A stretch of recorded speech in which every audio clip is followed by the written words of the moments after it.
What's up, guys? My name's Noah. I make music as Haterade, and you are watching The Productive Producer. If you're having trouble getting your tracks finished, maybe you've been stuck on a track for like the past month, check out my finishing music checklist. It's available for free. It's right down there in the description. Go grab that thing. It will help you, I promise. Today we're talking about the best plugins for making EDM, and this is across all DAWs. I wanted to make this DAW ambiguous, so those FL guys and the Logic guys and even Pro Tools guys. And this is by no means a definitive list. There are plenty of other options out there that are great. These are just the ones that I catch myself reaching for the most since getting them, and they've been a consistent part of my workflow. So let's start out with number one. Number one, this one's a gimme. This is easy. Serum. Serum is by far the best synthesizer, in my opinion, right? There's some guys who are like, well, you can tell when a sound's made by Serum. Who cares? Serum is awesome, and there's a reason why so many people use it. It's so powerful, so flexible. The wavetable option allows you to import sounds directly into it. That's, to me, Serum is one of the best synths on the market, and especially at its price. The price is $189, where you could, like, for something like Omnisphere, you're paying $500. Even Nexus, which is like Walmart brand Omnisphere, you're paying $250. With the flexibility that it has, the consistent updates, Serum by far my number one best plugin for EDM.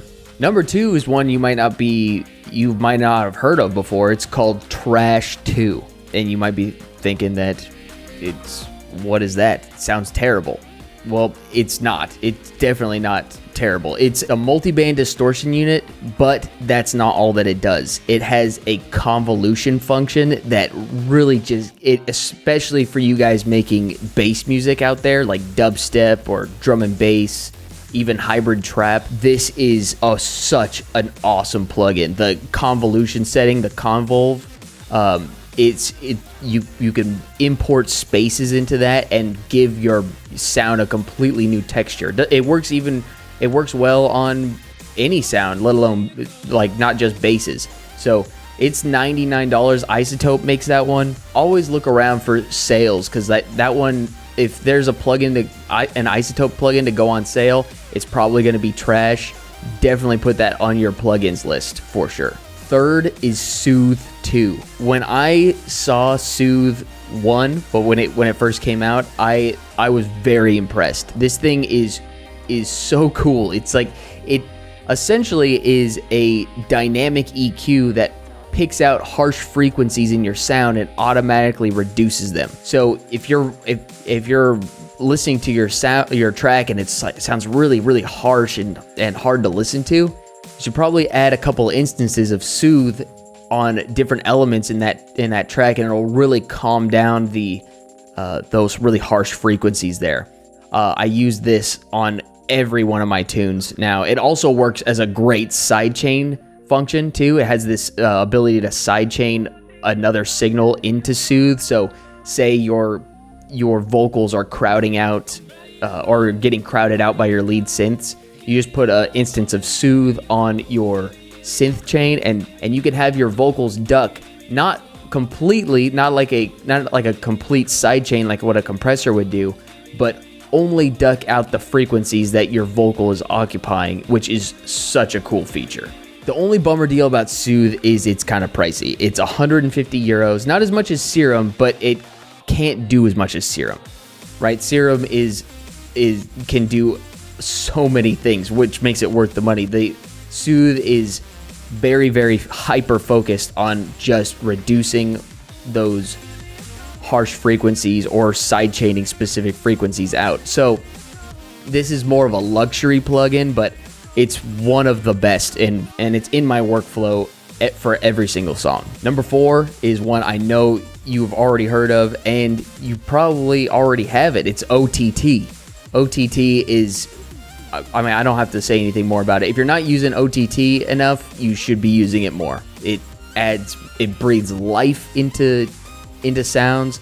It adds an extra layer of crispiness to the sound that it's just awesome. There's a reason why OTT is actually based off of an Ableton preset, and it became so popular in Ableton that it's made by the same people who make Serum, that they decided to make that preset a plugin and make it available for free. So it's essentially just a multi-band compressor with the settings jacked up super high. Make sure to download that. I'll have the links to all these plugins in the description of this video. The last one is a new one for me, the Valhalla Supermassive. This one is also free and it's awesome. It's such a cool reverb. I love the vintage verb by Valhalla DSP. For a free reverb, this is so huge. It's such an awesome reverb. It gives you so much control for a free reverb, and the sound is awesome. It's really smooth. It has a bunch of different settings that you can go into too. If you don't like how the reverb sounds, you can switch to a different mode. It gives you so much flexibility, and for nothing. You don't have to pay anything to get it. Lastly, guys, I want to let you know that plugins do not make the producer. It's how you use the plugins that's what's going to make the producer. Now, plugins are really fun. They allow you to do other things that you can't do with other plugins. But if you have a full copy of your DAW, whether it's Ableton, FL Studio, Logic, you're gonna be able to achieve sounds similar to what all of these other plugins, not just the ones I talked about today, but across the board, will give you. So don't get caught up too much in the plugins. Like if you're looking at this list like, oh, I can't afford all those plugins, man, I'll never be able to make good music. That's a bunch of BS. You can make good music with the plugins that you have. All that to say, it's not to take away from this list, because I love these plugins. These are, like I said, all of these are in my daily workflow. I use them all the time. Try to acquire them if you can, but if you can't, no worries. It's not the end of the world. Thanks for watching, guys. I hope you got something out of this video. If you did, please leave a like on the video. I know everybody asks you to do that, but there's a reason why everybody asks, because I'm trying to build this channel. I want to reach more people. I want to help you guys. I want to help people become better producers and finish music faster. And speaking of finishing music faster, the finishing music checklist, it is in the description of this video. Absolutely free, doesn't cost you anything. Go get it. It will help you. All right, guys, thanks for watching. I'll see you next Friday.